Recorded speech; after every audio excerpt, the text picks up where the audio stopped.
Hello everyone. आज अपने accounts में नया चैप्टर स्टार्ट करेंगे। कैश फ्लो स्टेटमेंट अपने कर लिए थे, आज शुरू करेंगे फंड फ्लो स्टेटमेंट। समवेयर इस चैप्टर से आपके एग्ज़ाम में 15 से 20 मार्क्स का क्वेश्चन आएगा, तो बहुत इंपॉर्टेंट चैप्टर है। एंड चैप्टर में आगे बढ़ने से पहले कुछ एक दो बात करना चाहता हूँ। समवेयर काफ़ी लोग मेरे से पूछ रहे थे कि सर एग्ज़ाम का कैसे क्या है, कब तक क्या होगा। तो देखो, हालांकि गवर्नमेंट ने तो बोला है कि जून में आपका एग्ज़ाम होगा, पर समवेयर आई पर्सनली फील कि जून तक कलकत्ता का माहौल सुधरेगा नहीं। अभी जैसे देख रहे हैं एवरीडे केसेस निकल रहे हैं, इतना केसेस निकल रहा है वहाँ पे कि हॉस्पिटल्स भी अभी उतना कैपेबल नहीं है कि सारा को संभाल पाए। इवन अपने सीएम ने भी बोल दिया है कि अगर ज़्यादा बढ़ता है केसेस तो घर पे ही अपना आप लोग आइसोलेट हो जाइए। तो ऐसा माहौल में आई पर्सनली थिंक कि जून में तो इट्स नेक्स्ट टू इम्पॉसिबल, हुआ तो भी जुलाई तक हो सकता है। एंड काफ़ी लोग तो ये सब भी बोल रहे हैं कि ऑनलाइन एग्ज़ाम होगा। देखो अब कैसे क्या रहता है, पर अपने को पढ़ाई तो करते रहना है, we can not stop this. But somewhere future is really थोड़ा सा एक अनसर्टेन कि कब होगा नहीं होगा, फिर रिज़ल्ट कब आएगा। ऑलरेडी आप लोग का 5th सेमेस्टर का रिज़ल्ट लटका हुआ है, पर 5th का रिज़ल्ट आएगा। जो एग्ज़ाम हो चुका है उसका देर सवेर कभी ना कभी तो आएगा, तो ये बात है। एंड बाकी कैपिटल बजटिंग में तो मोस्टली डाउट्स मैंने क्लियर कर दिया। कुछ और डाउट भी रहे तो मुझे कहिएगा। एंड और ये काफ़ी लोग मुझे बोल रहे थे कि सर लाइव क्लासेस होगा कि नहीं, लास्ट मोमेंट पे क्रैश कोर्स वगैरह वैसा कुछ रहेगा क्या। तो ये भी एक आप लोग को सजेशन दूंगा कि अगर कोई के मन में चल भी रहा है, कोई अगर होम टाउन में बैठा हुआ है कि सर मुझे कलकत्ता वापस आना है, तो अभी आने का सोचिए भी मत। आप लोग आओगे भी तो सीधा एग्ज़ाम के टाइम पे एग्ज़ाम देके चुपचाप वापस चले जाओगे, वैसा माहौल ही रहेगा। एंड बाकी अपना जो क्लासेस है, फेस टू फेस क्लासेस, मुझे बहुत ज़्यादा डिफ़िकल्ट लग रहा है कि इस बार हो पाएगा। अपने ऐसे ही ऑनलाइन क्लासेस में सारा कंप्लीट करेंगे। पर हाँ, अगर चीज़ें सुधरती है सारा चीज़ के बाद, ऑल ऑफ ए सडन कहीं अगर कोई वैक्सीन आ जाए, कोई मेडिसिन आ जाए, तो चीज़ों में जो बदलाव है, सुधार बहुत जल्दी से आएगा। एंड फिर वी कैन से कि हाँ कि लाइव क्लासेस भी, क्रैश कोर्स भी, सारा चीज़ हो पाएगा अगर वैक्सीन आ जाता है तो। जिसका आज की डेट में कहीं इधर उधर से कोई वैसा पॉजिटिव नहीं है, जो भी है सारा र्यूमर है। कोई ये बोल रहा है, वो बोल रहा है, यहाँ ट्राई हो रहा है, मतलब सारा ट्रायल आज के डेट में फेल है। Let's hope for the best and without any delay I will begin this topic. वैसे ऑनलाइन क्लासेस मेरा इजीली अवेलेबल है, एनीबडी कैन ज्वाइन। एंड अब हम प्लान कर रहे हैं थोड़ा ये लाइव क्लासेस का भी, मतलब जो लाइव क्लासेस रहेगा तो होल्डिंग कंपनी जैसा बढ़िया टॉपिक लाइव में ज़्यादा क्लियर होगा। ये वीडियो में पता नहीं आप लोग कितना समझ पाओगे वो टॉपिक, पर ये टॉपिक ऐसे ही एंड कर लेते हैं नॉर्मल तरीक़ा से, जैसे इतना दिन कर रहे थे। And before I start this chapter, इसका एक फॉर्मेट है।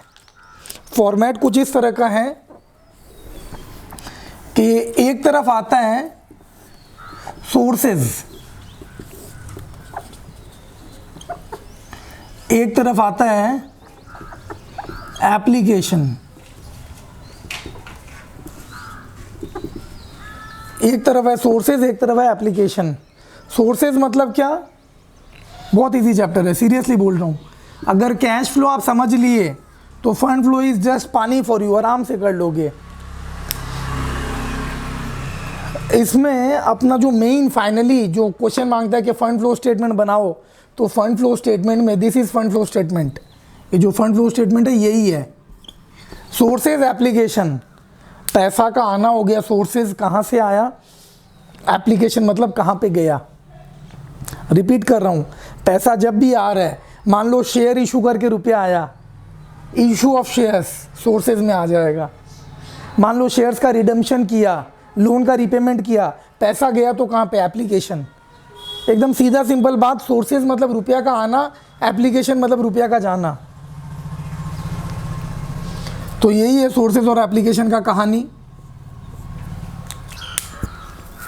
रुपया आना तो सोर्सेज और रुपया जाना तो एप्लीकेशन।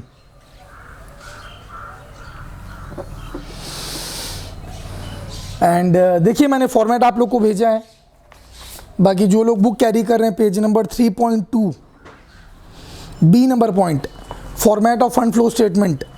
फॉर्मेट में देखो ऊपर दिया हुआ है statement of changes in working capital, वो भी समझेंगे, उससे पहले नीचे देखो फंड फ्लो स्टेटमेंट।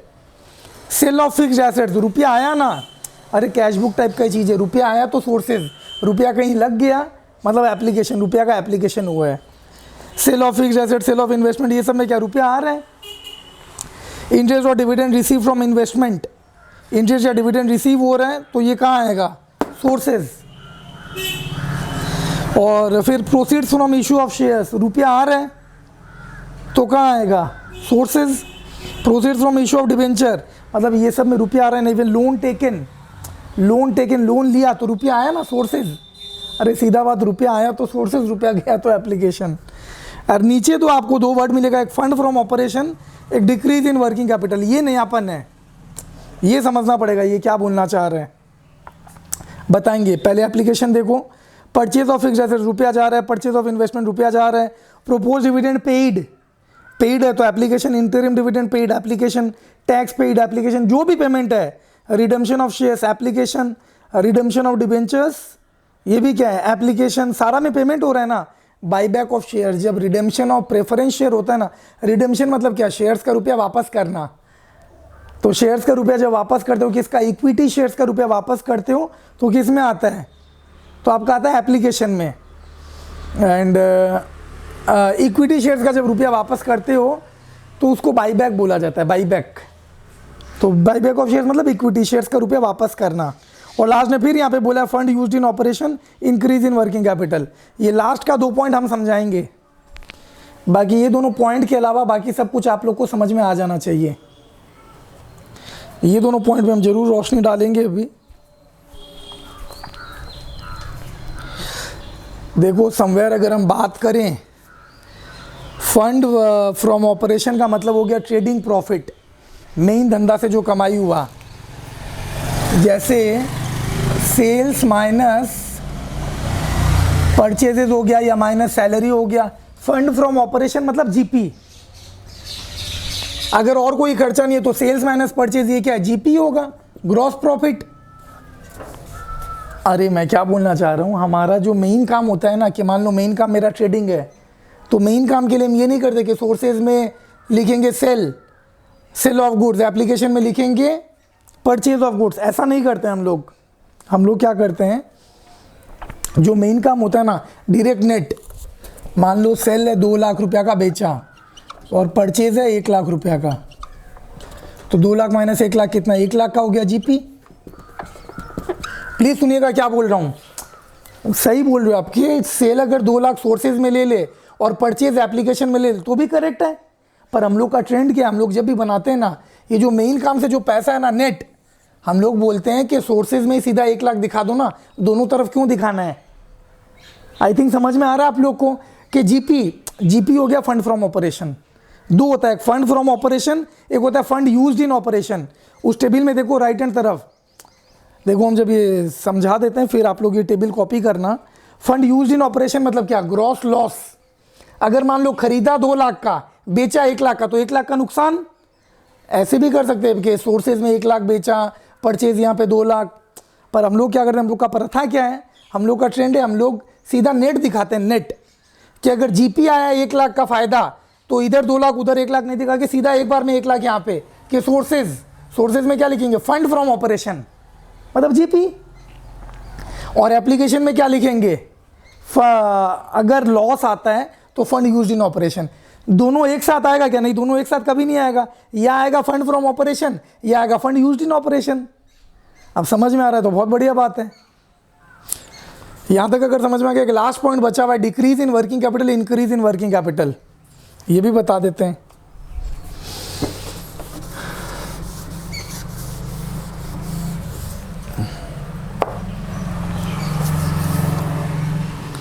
प्लीज देखिए, decrease in working capital, increase in working capital.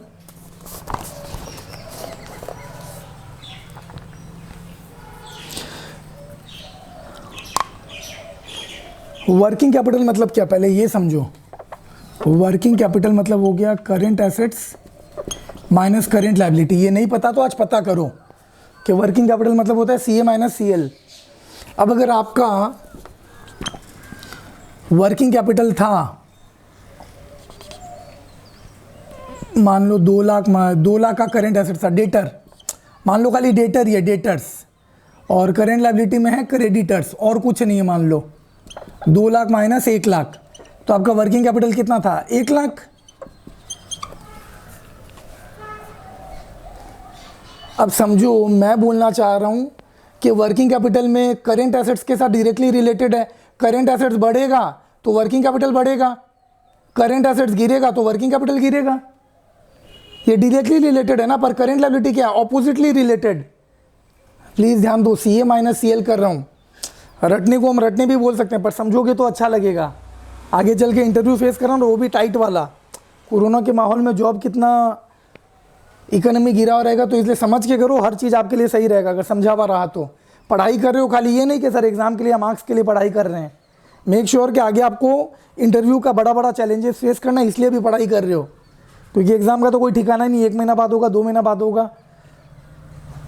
तो समझिएगा मैं क्या बोल रहा हूँ। वर्किंग कैपिटल अगर आपका 2 लाख से मतलब करेंट एसेट्स का अगर बात करें, ये डायरेक्टली रिलेटेड है। करेंट एसेट्स बढ़ा, डेटर बढ़ा तो ये बढ़ेगा। डेटर गिरा, मान लो 2 लाख से 1 लाख हो गया, डेटर मान लो 2 लाख से 1 लाख हो गया और कुछ चेंज नहीं हुआ। वर्किंग कैपिटल में क्या होगा? वर्किंग कैपिटल में डेटर मैं बोल रहा हूँ 2 लाख से 1 लाख हो गया तो क्या हो जाएगा? 1 लाख माइनस 1 लाख, वो तो सेम ही है, क्रेडिटर में चेंज नहीं हुआ, तो वर्किंग कैपिटल क्या हो गया? 0। वर्किंग कैपिटल 1 लाख से 0 हो गया। अब मेरे को बस ये सोच के बताओ रुपया आया कि गया? डेटर अगर पहले 2 लाख था, अभी 1 लाख हो गया, मतलब डेटर में गिरावट, मतलब क्या? डेटर ने रुपया दिया होगा। डेटर कौन? जिससे हम रुपया पाते हैं। क्रेडिटर कौन? जो हमसे रुपया पाता है। तो डेटर अगर 2 लाख से 1 लाख हुआ है, समवेयर हमारे पास 1 लाख रुपया आया होगा। इसीलिए हम क्या बोलते हैं? Decrease in working capital. Working capital अगर गिरा है, 1 लाख से 0 हो गया, डिक्रीज हुआ है, मतलब क्या? पैसा आना, सोर्सेज। पर अगर इंक्रीज इन वर्किंग कैपिटल होता है तो होता है एप्लीकेशन। दोनों एक साथ होगा क्या? अरे नहीं, या तो आपका डिक्रीज इन वर्किंग कैपिटल आएगा कैलकुलेशन में, या इंक्रीज आएगा, दोनों में से एक आएगा। दोनों तो एक साथ कभी नहीं आएगा ना। समझ में आ रहा है तो बहुत बढ़िया है कि समझो डेटर या करंट एसेट्स डायरेक्टली रिलेटेड है। करंट एसेट्स बढ़ना तो वर्किंग कैपिटल बढ़ना, करंट एसेट्स गिरना तो वर्किंग कैपिटल गिरना।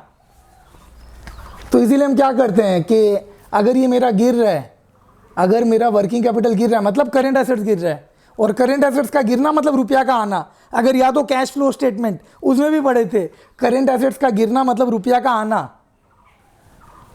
पर करंट लायबिलिटी का उल्टा है, करंट लायबिलिटी ऑपोजिट नेचर का है ना। तो इसीलिए अगर मेरा वर्किंग कैपिटल गिरता है तो हम बोले रुपया आ रहा है, पर अगर बढ़ता है तो हम क्या बोलेंगे? रुपया फंस रहा है, मतलब रुपया जा रहा है। तो हो जाएगा एप्लीकेशन में। सारा चीज़ आपको समझ में, बस 2 चीज़ माइंड में याद रखना। फंड फ्रॉम ऑपरेशन मतलब मैंने क्या बोला? GP, वो कहाँ आएगा? सोर्सेज में। और फंड यूज्ड इन ऑपरेशन मतलब ग्रॉस लॉस, कि खरीदा 1 लाख में, बेचा 2 लाख में, तो क्या आएगा? GP 1 लाख यहाँ पे, पर खरीदा 2 लाख में, बेचा 1 लाख में, तो लॉस है ना 1 लाख, तो वो कहाँ पे आएगा? वो आएगा एप्लीकेशन में। दोनों का अलग अलग एंट्री नहीं करते हैं, परचेज सेल सीधा GP का एंट्री होता है। अगर यहाँ तक समझ में आ गया, सीधा मूव करेंगे एग्जाम के क्वेश्चन में। स्ट्रेट अवे आ जाइए एग्जाम के क्वेश्चन में 2015। और याद रखिएगा, क्वेश्चन स्टार्ट करने से पहले आप लोग से पूछ रहा हूँ मैं, बताइए मेरे को डिप्रिसिएशन आएगा क्या? आप लोग तो FM के भी एक्सपर्ट हो, अकाउंट्स के भी एक्सपर्ट हो, तो डिप्रिसिएशन आएगा क्या? नहीं आएगा डिप्रिसिएशन, क्योंकि डिप्रिसिएशन में रुपया जाता नहीं है। सैलरी में आएगा क्या? ये सैलरी आएगा, क्योंकि सैलरी में रुपया जाता है। डिप्रिसिएशन का इस चैप्टर में भी कोई रोल नहीं है, क्योंकि डिप्रिसिएशन अगर 50,000 भी है तो एप्लीकेशन में रुपया नहीं जा रहा है, वो तो हम बस बुक में चार्ज कर रहे हैं। अब समझ में आ रहा है तो बढ़िया, नहीं तो बड़ा दिक्कत है। अब देखो 2015 का क्वेश्चन जो मैंने भेजा आप लोग को, व्हाट्सएप पे देखो भेजा होगा, या फिर डिस्क्रिप्शन में देखो लिंक मिलेगा, कुछ तो होगा डिस्क्रिप्शन में लिंक होगा, देखिए लिंक पे क्लिक करो, क्वेश्चन मिल जाएगा आपको।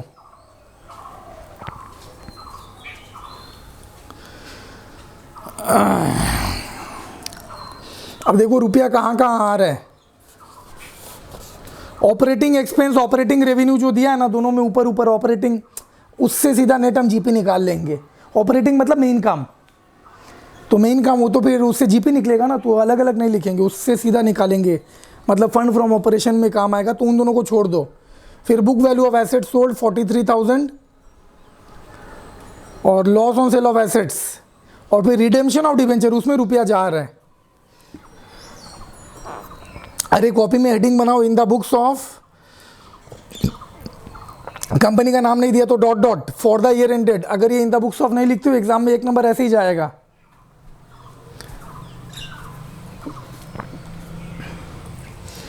और एप्लीकेशन में देखिए क्या क्या आएगा। एक तो परचेज ऑफ एसेट्स, खर्चा बोला है ना कितना, एसेट्स खरीदा है कितना 66,000 का।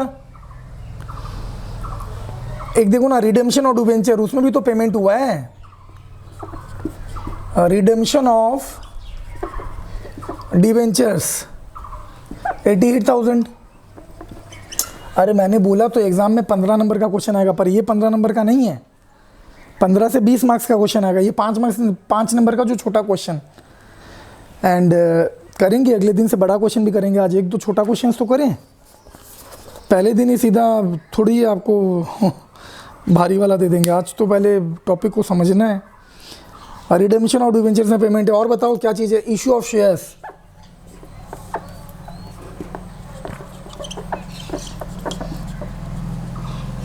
Issue of shares 56,000, issue of shares में रुपया आ रहा है। फिर payment of dividend, payment of dividend, dividend का रुपया दिया जा रहा है कितना 15,000।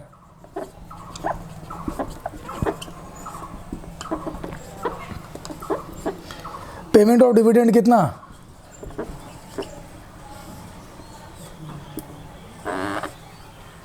Payment of dividend 15,000। Payment of tax, सारा खर्चा आएगा, पेमेंट ऑफ टैक्स 14,000।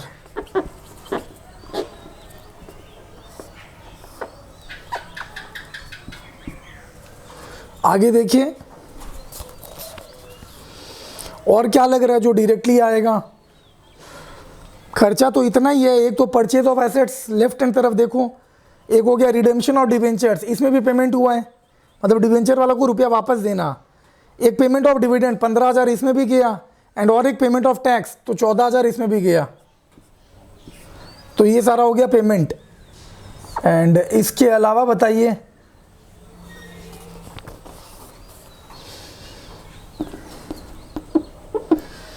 इसके अलावा और क्या आएगा। सोर्सेज में क्या आएगा, रुपया क्या चीज़ का मिला, देखिए कौन बता पाता है। सेल ऑफ एसेट्स, देखो खुद से कर पा रहे हो, कितना में बेचा। अरे प्रॉफिट या लॉस से मतलब नहीं है, बुक वैल्यू से मतलब नहीं है, कितना में बेचा उससे मतलब। बोला है बुक वैल्यू कितना है जो एसेट्स बिका 43, और पीछे नीचे देखो क्या बोला है, लॉस ऑन सेल 8,000। अरे किताब का वैल्यू था 43 और लॉस हुआ बेचने में 8,000, मतलब कितना में बिका होगा, 35,000 में बिका होगा ना। और ये चीज़ नहीं समझ में आ रहा है तो बड़ा मुश्किल है। क्लियरली आपको क्वेश्चन में बोला है बुक वैल्यू ऑफ एसेट जो बिका उसका बुक वैल्यू कितना 43,000, और बुक वैल्यू है 43,000 एंड उसके बाद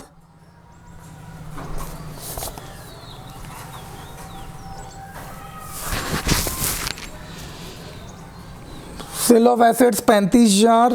ये समझ में आ रहा है क्या, 43,000 का बुक वैल्यू था और नीचे बोला है लॉस ऑन सेल, बेच के 8,000 का नुकसान हुआ, तो जाहिर सा बात है 35,000 में बेचा होगा ना, 43 माइनस 8। एंड उसके बाद अभी 2 चीज़ है, एक तो वो जो ऊपर दिया है ध्यान देना, फंड फ्रॉम ऑपरेशन निकलेगा। फंड फ्रॉम ऑपरेशन मतलब क्या, जीपी,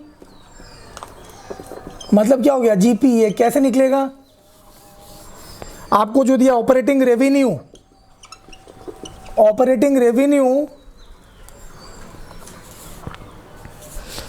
और minus operating expenses, revenue minus expenses कौन सा लेंगे, खाली कैश वाला। मतलब आपका रेवेन्यू कितना है 1,52,000 और एक्सपेंस कैश वाला बताना। ऑपरेटिंग एक्सपेंस टोटल बोला 92 और राइट हैंड तरफ देखो बोला है उसमें 24,000 डिप्रीसिएशन है। अरे 92 में अगर 24,000 का डिप्रीसिएशन है तो कैश वाला ऑपरेटिंग एक्सपेंस कितना है 92 माइनस 24,000। देखो समझ में आ रहा है कि नहीं। 1,52,000 का revenue, operating revenue 1,52,000 and expense कितना, एक्सपेंस हो गया 92 माइनस 24 माइनस क्यों कर रहा हूँ, डिप्रिसिएशन का ना, क्योंकि हमको कौन सा खर्चा से मतलब है, जिस खर्चा में रुपया जा रहा है, जिस खर्चा में कैश जा रहा है मेरे को बस उससे मतलब है। तो 1,52,000 इतना रुपया आया और माइनस गया कितना, 92 नहीं गया, 92 में 24,000 नहीं गया, क्योंकि क्लियरली बोला है राइट हैंड तरफ कि डिप्रिसिएशन कौन सा जो कि खर्चा में इंक्लूडेड है, तो वो हटा के जो बचा, तो 152 माइनस इसका कितना आ जाएगा, देखो 84,000 आना चाहिए शायद, ये आ रहा है आई थिंक 68, तो 152 माइनस 68 84,000, तो ये क्या आ गया, फंड फ्रॉम ऑपरेशन। अगर नेगेटिव आता तो मैं क्या बोलता, तब मैं बोलता fund used in operation, positive है इसीलिए fund from operation. Fund from operation कितना, 84। देखो मैंने सारा चीज पुट कर दिया है, हर एक का एंट्री कर दिया है, अभी बस एक ही चीज है कि अपना वर्किंग कैपिटल, समवेयर पढ़े थे ना, डिक्रीज इन वर्किंग कैपिटल यहाँ आएगा और अगर इंक्रीज हुआ तो यहाँ, पर वर्किंग कैपिटल का कुछ बोला ही नहीं। नॉर्मल जो बड़ा वाला क्वेश्चन रहता है ना उसमें वर्किंग कैपिटल निकालना पड़ता है, ये 5 नंबर का क्वेश्चन है बोल के इसमें बोला नहीं, तो अभी इसमें हम क्या करेंगे, इसमें बैलेंसिंग फिगर निकाल दो ना, किधर ज़्यादा आ रहा है देख लो, इधर इधर जहाँ ज़्यादा आ रहा है, आई थिंक इधर ज़्यादा आ रहा है क्या, 1,83,000 इधर ज़्यादा आ रहा है तो इधर निकलेगा बैलेंसिंग फिगर। नॉर्मल क्वेश्चन में बैलेंसिंग फिगर नहीं आता है, बड़ा वाला क्वेश्चन में निकालना पड़ता है, 5 नंबर का क्वेश्चन है बोल के ऐसे निकल रहा है, डिक्रीज इन वर्किंग कैपिटल ना, अरे रटा नहीं, आपने समझा है कि डिक्रीज यहाँ क्यों आता है, इंक्रीज यहाँ क्यों आता है। डिक्रीज इन वर्किंग कैपिटल मतलब समवेयर करंट एसेट्स का गिरना, करंट एसेट्स का गिरना मतलब रुपया का आना, तो डिक्रीज इन वर्किंग कैपिटल कितना है, बैलेंसिंग फिगर जो भी आएगा 1,83,000 माइनस ये तीनों करो, ये तीनों माइनस करके जो भी आए, आई थिंक 8,000 आ रहा है बैलेंसिंग फिगर, चेक कर लेना एक बार, चेक करके देखो कितना आ रहा है बैलेंसिंग फिगर।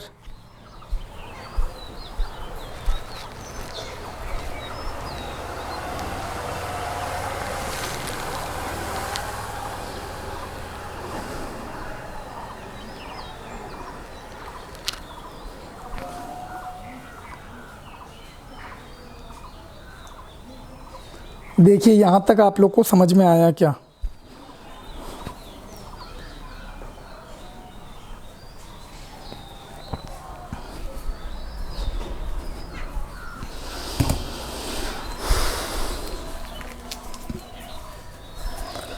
समझ, ये समझ में आना चाहिए, रुपया का आना तो सोर्सेज एंड रुपया का जाना तो एप्लीकेशन।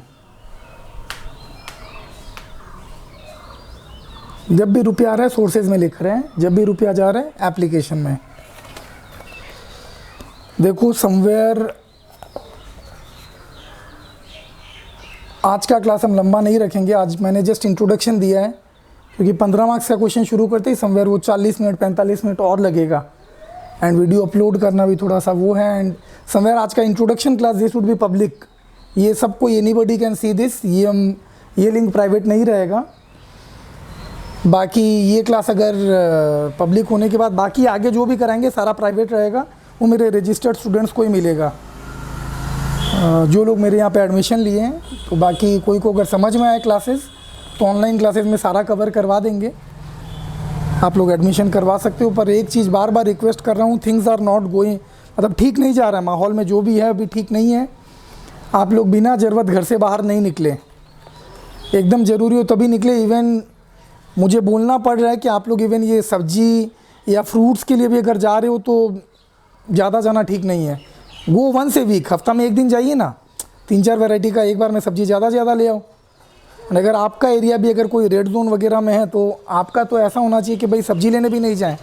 आलू प्याज वगैरह अगर रख लो तो आलू प्याज तो 1-1 महीना ख़राब नहीं होता है। देखो जान है तो जहान है, जो लोग अफेक्टेड हो गए हैं उनके साथ कितना ख़राब व्यवहार हो रहा है आप सोच नहीं सकते हो।